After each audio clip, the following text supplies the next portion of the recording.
Hidden amongst Lexington's vast industrial landscape lies a beautiful 26-acre natural park that many may not know about. Located off of Old Frankfort Pike, McConnell Springs Park contains two of the many natural springs found in Kentucky. There are several different types of springs found all over the world, so when I caught up with the McConnell Springs Recreation Manager, Stephen Rogers, he explained the kind of springs found at the park.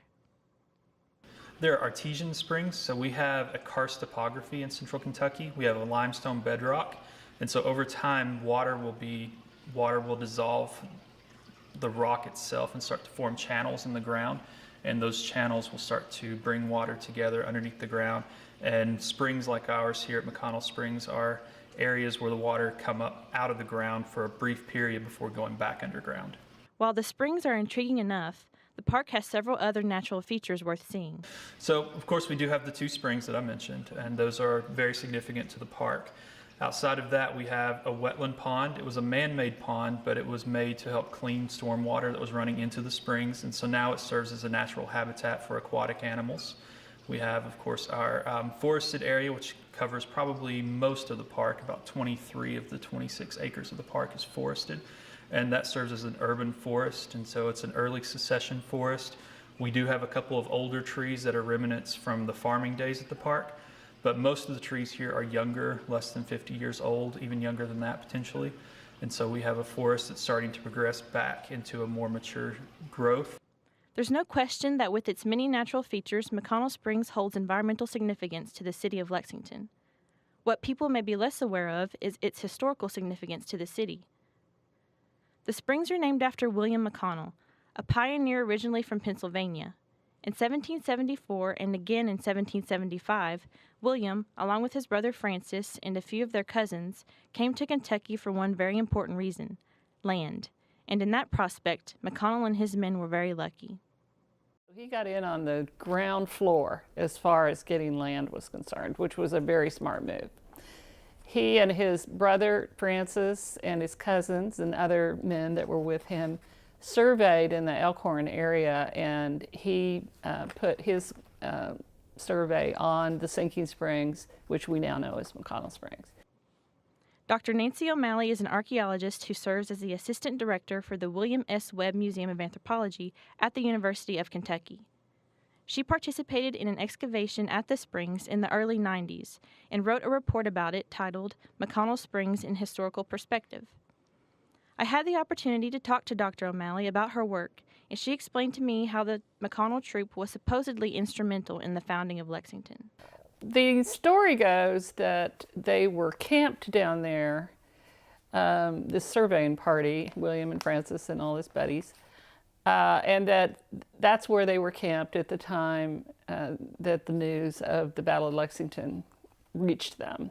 They were anticipating that a town would be established eventually, and it was going to need a name. So the story goes that they said, let's call our town Lexington. Over the next 200 years, McConnell Springs would become a lot of things, as it was passed through many hands. The location had mainly been used for farming, but it also housed a mill and a distillery at different points in time.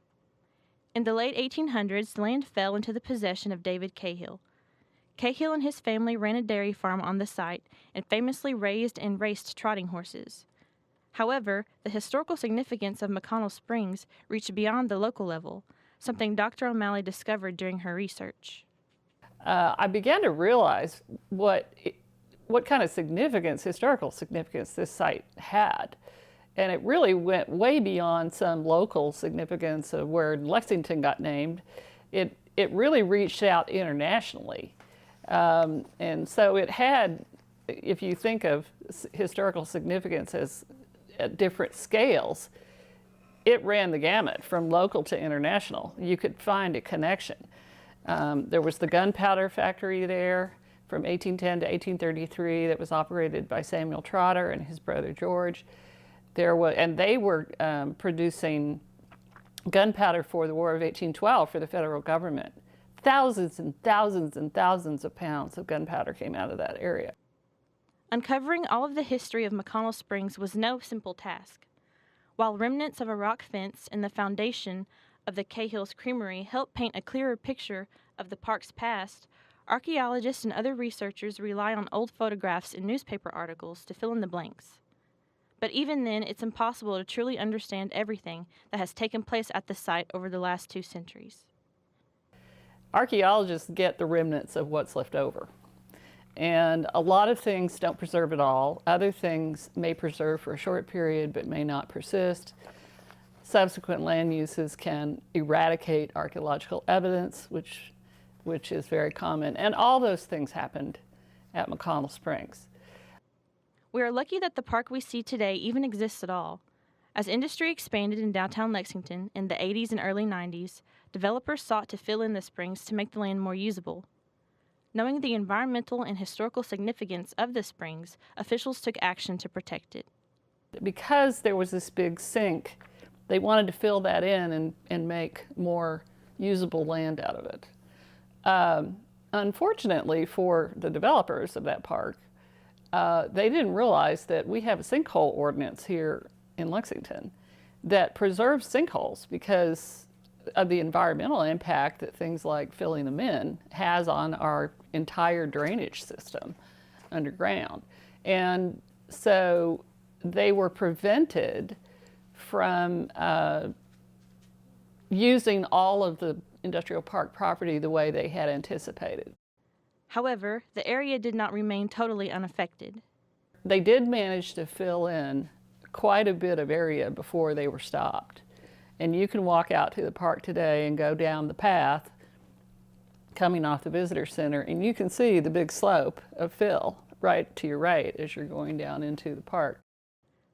Visiting the park today, it's almost difficult to imagine that what are now paved walkways and dense woods was at various points fertile pastures and farmhouses. This is a fact that Dr. O'Malley wants visitors to be mindful of. I would certainly encourage people to go down there. One of the interesting things about that area is that every time you go down through the year, it's going to look a little different. And the other thing I might point out to people is that that's a really good example of how a piece of property that today looks kind of like a natural setting, that the way it looks today is actually the result of a great deal of human modification of that landscape.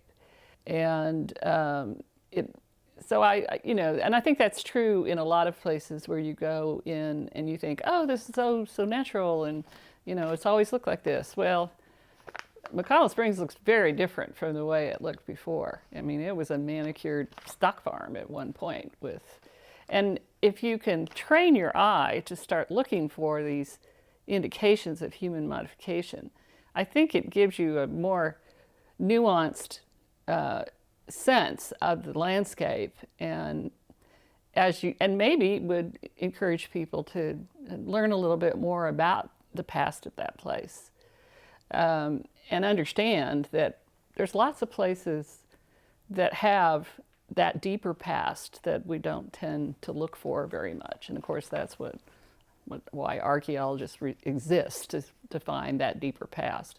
Aside from being the perfect location for a leisurely stroll, nowadays the McConnell Springs Park focuses a lot on education. The park is always hosting various events throughout the year to engage the public. We have a calendar of events that we put out every year. We try to have programs going almost every weekend for people to come out and participate. So we have education programs for children and families. We have recreation programs, special events. We have Founders Day every May, which celebrates the pioneer history of Lexington and the founding of Lexington. We host the Bluegrass Birding Festival now, which is a 2-day event that's focused on the activity of birding and tries to promote birds in general. And we also have Little Goblins Galore in October, which is our Halloween event in Parks and Recreation. It's a non-scary trick-or-treat trail. So we try to have events throughout the year for families, for children, and for adults as well. As you can see, history is everywhere. You can start discovering the history of Lexington by making a trip out to McConnell Springs. For more information, visit mcconnellsprings.org.